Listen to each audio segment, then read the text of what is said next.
విప్రకాష్ గారు, yeah so చెప్పండి, ఏంది సిచ్యువేషన్? మీకేమనిపిస్తుంది? రీడింగ్ పార్టీ అఫిలియేషన్స్ ఇవన్నీ పక్కన పెడితే జూబ్లీహిల్స్ సంబంధించిన రీడింగ్ యాజ్ ఆన్ టుడే ఎట్లా ఉంది పరిస్థితి?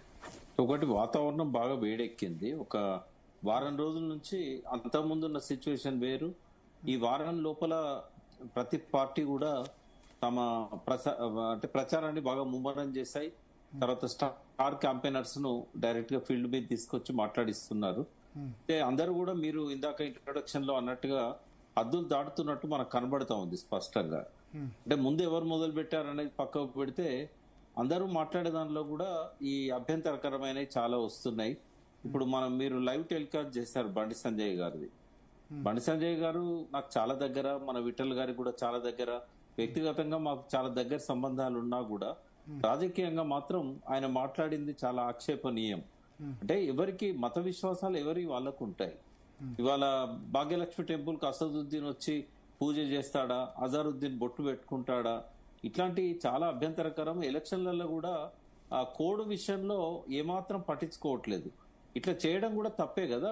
కోడ్ దాన్ని ఆక్షేపించవచ్చు, ఎలక్షన్ కోడ్ పరిధిలోకే వస్తాయి. మత విశ్వాసాలను రెచ్చగొట్టడం కానీ, మత విశ్వాసాలను వేరే మతానికి సంబంధించిన వాళ్ళని కించపరచడం కానీ, ఇది చాలా అభ్యంతరకరమైనది. మనం పోయి మస్జిద్ లో పోతే వాళ్ళు రాణిస్తారా? హిందూ టెంపుల్లలో వాళ్ళని రాణిస్తారా? ఇవన్నీ కూడా విద్వేషాలను రెచ్చగొట్టే ప్రసంగాలు. ఇంతకుముందు గోషామాల్ ఎమ్మెల్యే ఉన్న వ్యక్తి చేసేవాడు.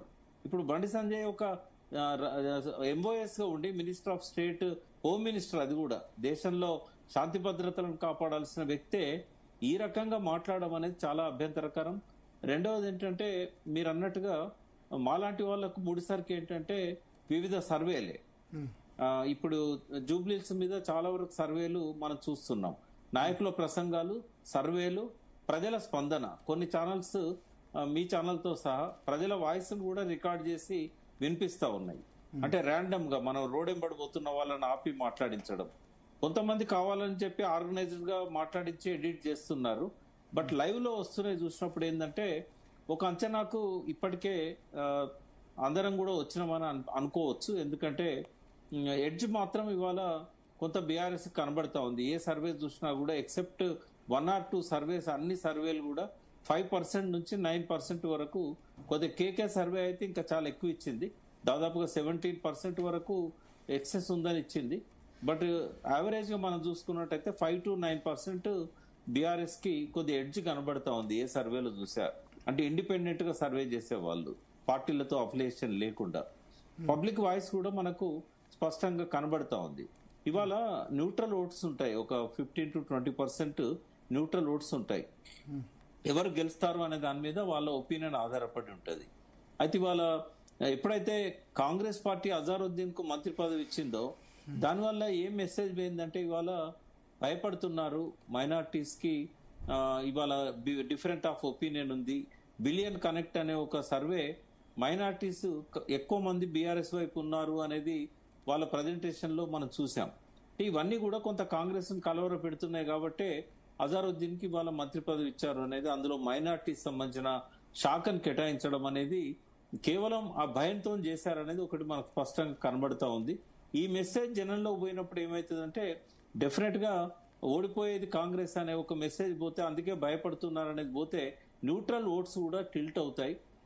కొంతమంది సైలెంట్ ఓటింగ్ కూడా చాలా ఉంది. సైలెంట్ ఓట్స్ యాంటీ ఎస్టాబ్లిష్మెంట్ పడే అవకాశం ఉంటుంది. కాబట్టి నా అబ్జర్వేషన్ లో ఏంటంటే 5 to 6% లేదా 8% లోపే మార్జిన్ తో బీఆర్ఎస్ బయటపడవచ్చు అనేది నాకు అనిపిస్తున్నది. అంటే మీరు ఓన్లీ సర్వే రీడింగ్ ఆధారంగా చెప్తున్నారా?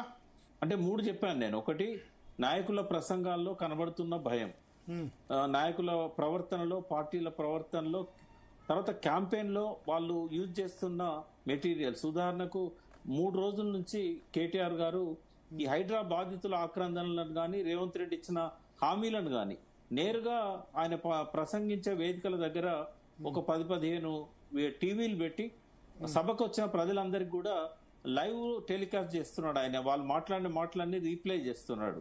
వాటి వల్ల కూడా కొంత స్పందన ఉంది. సునీత పట్ల కొంత అంటే భర్త చనిపోయింది అనే సింపతి. ఇప్పుడు ఒక సర్వే సంస్థ చెప్పినట్టుగా సానుభూతి అనేదేమో కొంత నవీన్ యాదవ్ కు వ్యక్తిగా ఉన్నా కూడా సహానుభూతి అంటారు. అంటే మన ఎంపతి అనేది ఇంగ్లీష్ వర్డ్. అంటే ఆమె బాధతోని ఏకీభవిస్తున్న వాళ్ళు. గోపీనాథ్ చనిపోయాడు కదా, గోపీనాథ్ తో కూడా వ్యక్తిగతంగా అనుబంధం ఉన్న వాళ్ళు వేలల్లో ఉంటారు. ఎందుకంటే గత 3 సార్లు ఆయన ఎన్నికయ్యారు కాబట్టి, అంతకుముందు కూడా కార్యకర్తగా నియోజకవర్గంలో పనిచేశాడు కాబట్టి. అయితే ఇవన్నీ కూడా ఫ్యాక్టర్స్ కొంత అనుకూలంగా ఉన్నాయని అనుకోవచ్చు. తర్వాత ఈ హైడ్రా మెయిన్ గా ఇవాళ థ్రెట్ అయింది కాంగ్రెస్ పార్టీకి. అంటే చాలా వాళ్ళ గుడిసెలు కూల్చడం కావచ్చు.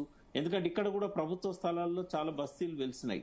రేపు మనది కూడా అంతే అవుతుందా, ఇట్లాంటి భయ ఆందోళనలు అనేది కొంత టీఆర్ఎస్ దాన్ని ఉపయోగించుకుంటున్నది.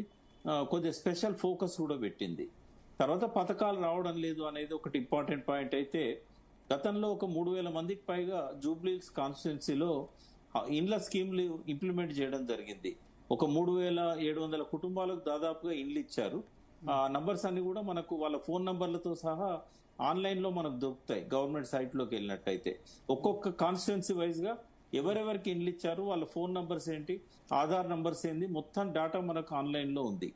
ఇవన్నీ ఫ్యాక్ట్స్. అట్లాగే రేవంత్ రెడ్డి ముఖ్యమంత్రి అయిన తర్వాత ఒక్క ఇల్లు కూడా ఇవ్వలేదనేది ఫ్యాక్ట్.